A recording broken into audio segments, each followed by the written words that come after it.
আজিৰ মিনি ব্লগটো ৰাতিপুৱাৰ পৰাই আৰম্ভ কৰিছোঁ। ৰাতিপুৱা ইমান বেছি দৌৰাদৌৰি হয় নহয়, ভিডিঅ' বনাবৰ বাবে মনেই নাযায়, কিন্তু ভাবিলোঁ আজি যেন আপোনালোকলৈ বুলি এটা মিনি ব্লগ আগবঢ়াওঁ। ৰাতিপুৱা নিজৰ যিখিনি কাম থাকে সেইখিনি কৰি গা পা ধুই মই যাব ওলাইছোঁ কলেজলৈ বুলি, যিহেতু কলেজত ক্লাছ আছে আৰু কলেজত গ'লোঁ। কিন্তু কলেজত মই ভিডিঅ' নবনালোঁ, কাৰণ ষ্টুডেণ্টৰ আগত ভিডিঅ' বনাবৰ কাৰণে মন নাযায় বা ভালো নালাগে। সেইবাবে কলেজৰ পৰা আহি এয়া বাবাৰ প্ৰসাদ পাই গ'লোঁ।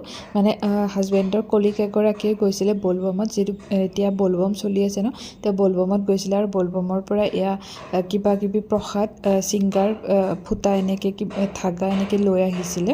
তাৰপিছত দুপৰীয়া ভাত পানী খাই এয়া মই লাগিলোঁ জুৱেলাৰী বনাবৰ বাবে, যিহেতু গামোচা জুৱেলাৰী এটা অৰ্ডাৰ আছিলে, সেইটো বনাই কমপ্লিট কৰিলে।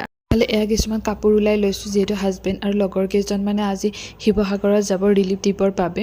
সেই মোৰ ওচৰত যিখিনি একেবাৰে নতুন কাপোৰ আছিলে, মানে মেখেলা চাদৰ আছিলে, সেইখিনি ওলাইছোঁ। আৰু হাজবেণ্ডৰ একেবাৰে ইউজ নকৰা টি চাৰ্ট চাৰ্ট কিছুমান আছিলে, সেইবিলাকো ওলাই লৈছোঁ।